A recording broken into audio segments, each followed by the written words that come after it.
Olá, gente, tudo bom com vocês? Sou Leonardo Oadokun, sócio do escritório de advocacia Oadokun e Fernandes, sou pós-graduado em Gestão Pública e Administração, sou pós-graduado também em Direito do Trabalho e Novas Práticas Processuais Trabalhistas, assim como também tenho formação em coaching empresarial. E estou aqui com vocês para falar um pouquinho sobre segurança jurídica. Olá, pessoal. Eu me chamo Jéssica Fernandes, eu sou sócia do Leonardo Adokun no Adokun e Fernandes Advocacia. Eu tenho formação em coaching empresarial, também pós-graduação em Direito do Trabalho e juntos a gente atua há mais de 10 anos direcionando pessoas e negócios a encontrarem as soluções jurídicas mais estratégicas para os desafios do dia a dia. E é um grande prazer para mim também estar aqui com vocês, contribuindo para que vocês atuem em seus negócios com segurança jurídica. E passando para o ponto segurança jurídica para empreendedores, eu tenho que trazer para vocês benefícios da formalização. Que benefícios são esses, doutora Jéssica? Então, na medida em que o empreendedor começa a desenvolver suas atividades, é muito comum que ele comece operando na informalidade, sem pensar na abertura do CNPJ ou os desdobramentos daquela atuação, porque a regra no Brasil é o empreendedorismo por necessidade. Só que na medida em que você for dando robustez ao seu empreendimento, tratando o seu negócio como empresa, é indispensável a sua formalização e que você comece a pensar na segurança daquelas atividades desenvolvidas. Isto porque, na medida em que você tem um CNPJ ou tem essa apresentação enquanto empresa dentro do cenário social, a forma com que seus clientes, seus parceiros e as demais pessoas que vão ter acesso à sua atividade, elas também passam a atribuir mais credibilidade e segurança para a sua atividade. Aí eu trago para vocês um ponto que é referente à formalização. Eu vou trabalhar em cima de exemplos, né? Vamos lá. Se você não é formalizado ainda, você vai ter um custo maior. Explico por que isso acontece. Suponhamos que você utilize o teto do MEI como parâmetro, R$ 81 mil. Caso você não seja formalizado, não tenha CNPJ, de R$ 81 mil, a União vai tirar de você 27,5%. Caso você seja uma pessoa formalizada através de MEI, quanto é que você vai pagar? Você vai pagar em média R$ 62 mensais, tá? Pode fazer a conta aí, você vai ver como é extremamente vantajoso quando você é MEI. E esse valor que você pagaria caso não seja MEI para União, você pode ter como crédito para você utilizar, para montar sua empresa de forma mais organizada, para contratar um prestador de serviço, para comprar mais materiais para a sua empresa. Ou seja, é uma forma de você estar ali com aquela renda nas suas mãos de entrada e não de saída. E é importante você pensar na segurança jurídica porque é uma forma de você evitar eventuais transtornos e desgastes ao longo do desenvolvimento do seu negócio. Porque, por exemplo, se você acabar caindo em malha fiscal por não estar declarando eventual atividade que você desenvolve, se você precisar emitir uma nota fiscal enquanto pessoa física, você também recolhe mais imposto do que a pessoa jurídica acaba recolhendo, além de, como a gente falou, a visibilidade e a credibilidade que as pessoas vão atribuir ao seu negócio e à sua empresa quando perceberem que você é formalizada. É como se você estivesse declarando à sociedade que você tem compromisso com aquela empresa, com a atividade desenvolvida e por isso quer também que as pessoas passem a te tratar enquanto tal. O CNPJ, gente, ele traz para você publicidade, tá? E essa publicidade, ela atua em larga escala. Vamos supor que você começa ali sem estar formalizado, você começa a entrar em contato com pessoas grandes, né? De alguma forma, essa pessoa grande, ela entra em contato contigo e fala: eu preciso de tal serviço, eu preciso de tal produto. Quando você põe para ela o relatório, quando você apresenta o que vai ser necessário ser utilizado, quando você traz para ela o necessário, ela fala para você assim: tudo bem, fecho esse trabalho contigo, mas você me fornece nota que eu preciso apresentar para o meu contador. porque no final eu não posso ser prejudicado. Você pode fazer isso, mas infelizmente você não é formalizado. Nesse momento, o que acontece contigo? Você perde sua credibilidade. Essa empresa, ela vai se utilizar de apresentar no boca a boca que tal pessoa não conseguiu fechar negócio com ela porque infelizmente não emitiu a nota. E você deixa de crescer. É muito importante que você tenha esse seu nome muito bem fixado na raiz da credibilidade para que você se utilize dela hoje, amanhã e depois. Um outro benefício que muitos empreendedores sequer consideram ou não avaliam no longo prazo é que quando você abre o seu CNPJ, você está contribuindo para a Previdência Social. E por que isso é importante? Se você não tem um vínculo de emprego e não está contribuindo para a Previdência, quando você abre esse CNPJ, você começa a pensar numa futura aposentadoria, porque hoje você pode ter um ritmo de trabalho que nem te leve a pensar sobre isso. Mas será que daqui a 20 anos você não vai querer ter uma aposentadoria, ter um direito a desacelerar ou até a pensar em programar quanto você receberá quando você não estiver mais exercendo a mesma atividade ou não com o ímpeto, com o afinco que você tem hoje?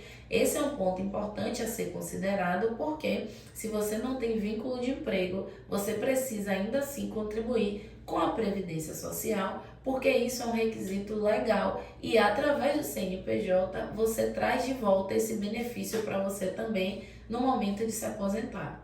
E não é só esse benefício, tá? Caso você esteja assistindo aí, seja uma mulher e tenha interesse em engravidar, nesse período de gestação, você sim vai poder se afastar, podendo recorrer à Previdência e não ficar sem receber valores algum. Trazendo outro exemplo, eu trago uma possibilidade. Você que é usuário de moto, infelizmente a gente sabe que o número de acidentes de moto é muito grande, mas, voltando para o assunto, caso você venha se acidentar, caso tenha que ficar um período parado, sem poder efetuar o seu labor diário, você vai perder um bom capital. Mas, se você for formalizado, você sim vai ter um valor previdenciário ao qual você vai poder recorrer e não ver os seus cofres sendo abalados ou passar por uma situação de necessidade que venha tirar a sua dignidade. E esse é um grande ponto de tensionamento entre empreendedores, empresários que têm como prestador algum motoboy, porque como é uma categoria que, em regra, não se preocupa com a formalização, mesmo tendo direito a tal, enquanto MEI, eles podem ter MEI, no momento em que eles se acidentam e precisam parar de trabalhar, precisam parar de exercer a atividade para diversos estabelecimentos que eles prestam serviço, eles acabam indo atrás do empresário que eles têm um vínculo maior para tentar conseguir um reconhecimento de vínculo de emprego. E aí começa o desgaste, pois você pode ter que responder por uma reclamação trabalhista, um reconhecimento de vínculo, que muitas vezes não ocorreu na prática, mas é só um ato de desespero daquela pessoa que precisa de algum recurso para manter a subsistência, enquanto ele não consegue exercer as suas atividades laborativas. Então, a gente sempre recomenda a quem atua com esse prestador que até tem esse olhar pedagógico com ele, de ensinar e apresentar quais são os benefícios da formalização para aquela categoria que se expõe a risco de acidente a todo momento, para que ele possa inclusive se proteger em eventual infortúnio como que a gente citou. Aí eu trago para você outra situação, que é a emissão de nota fiscal, que a gente já falou um pouco, mas é muito interessante falar um pouco mais. Você que não é formalizado, você fica nessa pendência de ter que fazer a nota fiscal através da Prefeitura Bairro. Por quê? Isso é ruim para você. O imposto que você vai pagar referente a essa atividade é de 5%. Então, se você faz alguma atividade no valor de R$1.000, só fazer uma conta cheia. Nesse momento, você vai pagar R$50. É praticamente o valor do MEI, que o MEI é R$62. E no mês. No mês. E não uma atividade só. Porém, esse valor que você paga é por serviço. Se você tiver um serviço de R$10.000, você vai pagar quanto? R$500. Olha que perda significativa ao seu bolso.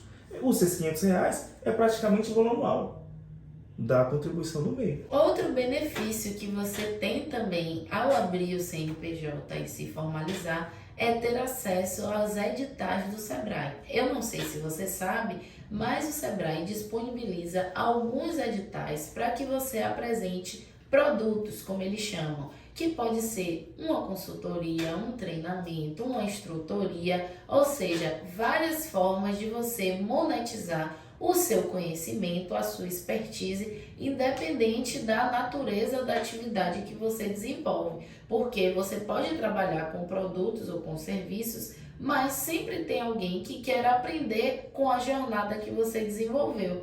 E aí é que vem a grande chave, a grande sacada. Se você tem CNPJ, você pode se credenciar pelo Sebrae, que vai te pagar por aquele produto ou serviço, para que você ensine a mais pessoas a como fazer, como obter os resultados que você está tendo em sua empresa. E aí, se você não tiver o CNPJ, você perde essa fonte de receita que muitos empreendedores e muitos empresários utilizam como recurso, como subterfúgio, no momento até em que as vendas estão oscilando. Essa verba vem como uma complementação das receitas dentro da sua empresa. E um outro detalhe importante é que você também tem acesso a consultorias e até análises dentro do próprio Sebrae, que muitas vezes você teria que pagar um profissional aqui fora sem nenhum subsídio, e o Sebrae ele faz essa contrapartida. Se você quer ter acesso a determinada consultoria, o Sebrae paga uma parte para que você pague a menor parte possível. Então, tudo isso é um benefício que você consegue ter acesso desde que você seja formalizado. E para além da renda extra, como a Jéssica falou, que você pode estar recebendo, né, que você credenciando o Sebrae, você pode ser chamado para uma palestra, para prestação de serviço, você tem o valor mental. Que valor mental é esse? Se você for buscar no Sebrae a quantidade de palestras e de cursos que ele projeta para você formalizado, você vai ver que é uma gama muito, muito grande. E quando você está lá, você tem a possibilidade de fazer um network, de conhecer uma pessoa que possivelmente sabe mais que você pode adquirir dela, ou vice-versa, que a pessoa possa adquirir de você. Esse conhecimento ninguém te tira, e muitas vezes vai ter um valor que é imensurável.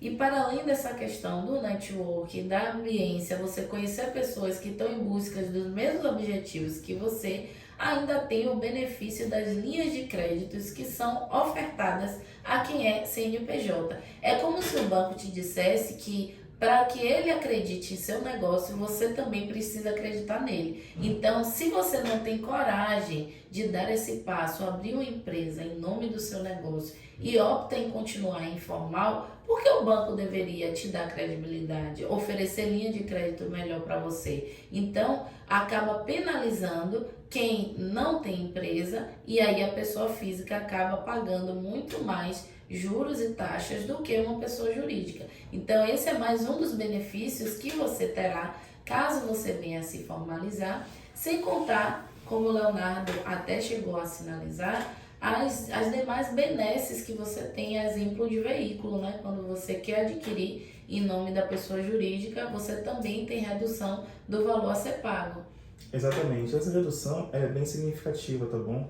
Ela muitas vezes tem um valor que passa dos R$ 15.000, né? Quando você está formalizado e você tem acesso ao banco, à linha de crédito, é muito comum que esses juros que você poderia pegar em um outro banco qualquer, não através do CNPJ, ele seja inclusive aviltante, né? Ele seja inclusive objeto de possível análise revisional ao judiciário, porque ele foge às regras do Banco Central, porém você está numa situação tão ruim, tão delicada, teve um acúmulo, teve uma mudança de governo, teve outra coisa que te abalou, a matéria-prima ficou mais cara, cresceu, e você acaba, infelizmente, sucumbindo àquela movimentação bancária, abraça ela, mas ela é penosa, justamente porque você não teve a organização inicial para se formalizar. É bem interessante falar o tempo todo algumas palavras que elas são ditas, gente, de forma premeditada, tá bom? Para que entre na cabeça de vocês com um alerta.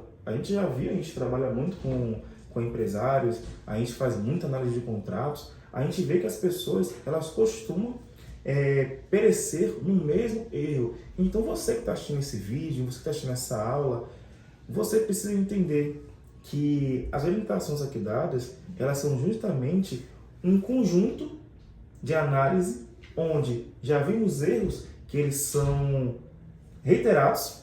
Então a gente busca, né, esse cunho de adaptação e traz para você um mecanismo, uma organização, um curso organizado para que você não venha a tropeçar no mesmo lugar que várias pessoas tropeçaram. Tá, Jéssica, você já me convenceu, eu vou abrir o meu CNPJ, mas e aí? Eu abro um MEI ou abro um ME? Essa é uma grande dúvida também que as pessoas têm, pois nem todo mundo sabe que algumas atividades têm vedação legal, ou seja, a lei proíbe que elas sejam MEI. A exemplo das atividades intelectuais, como advogado, médico, engenheiro, que não podem ser MEI por uma previsão legal que impede que essas atividades abram MEI. Então, elas já começam tendo que ser ME. Mas a microempresa também é uma grande vantagem, não só por ser CNPJ, mas porque a sua alíquota, ou seja, o quanto você vai pagar de imposto, é relativo ao quanto você está faturando. E, neste caso, ela é mais vantagem ainda do que você contribuir como pessoa física. A título de exemplo, eu falo inclusive que se você abre uma ME, você vai pagar 4, 6 ou 15% no faturamento de 180 mil até 180 mil, enquanto na pessoa física, se você faturar acima de R$ 4.600, você já paga 27,5%. Ou seja, é um valor muito maior que só por aí já justifica você abrir a empresa para declarar os seus impostos através da sua pessoa jurídica. Aí eu trago para vocês as vantagens de ser MEI e algumas obrigações, tá? E isenções também é importante falar sobre isso. A vantagem de ser MEI: quando você é MEI, você tem um faturamento limitado de até R$ 81 mil com pagamento mensal de R$ 62 referente à ação do MEI, ok? Normalmente você tem que enviar uma declaração chamada a DAISM, justamente para que você emita para a União a formalização a qual você está dirigido. Além disso, o MEI, ele, por ser uma ação mais simples, você não necessita ter a obrigatoriedade de possuir um contador, tá bom? Você, de forma organizada, você pode ir lá, entrar no site e conseguir recolher as suas guias. Em contrapartida, é necessário ter atenção com relação ao teto do MEI, para que você não acabe sendo desenquadrado. Então, já que você não vai ter um contador, não vai investir num profissional para estar fazendo essa contabilização das suas despesas e receitas, é indispensável que você tenha essa atenção, porque se você for desenquadrado pela Receita Federal, você vai ter que pagar o retroativo do período, porque a Receita considera que você, durante todo aquele período, já não fazia parte ao enquadramento do MEI. Ao contrário disso, se você mesmo solicitar o seu desenquadramento e passe a ser ME, a partir daquele momento é que você passa a contribuir como ME, e aí sim você vai ter que ter um contador por questões de escrituração contábil. Então não é só mais essa contabilização do que entrou, do que saiu, mas quando se torna ME, você precisa ter a escrituração contábil. Os livros onde vão estar lançados as suas despesas e receitas, para que no momento do seu imposto de renda também seja apresentado isso, e é uma atividade típica, específica de contador. Então, o ME ele é obrigado a ter a escrituração contábil e, por conseguinte, de ter um contador.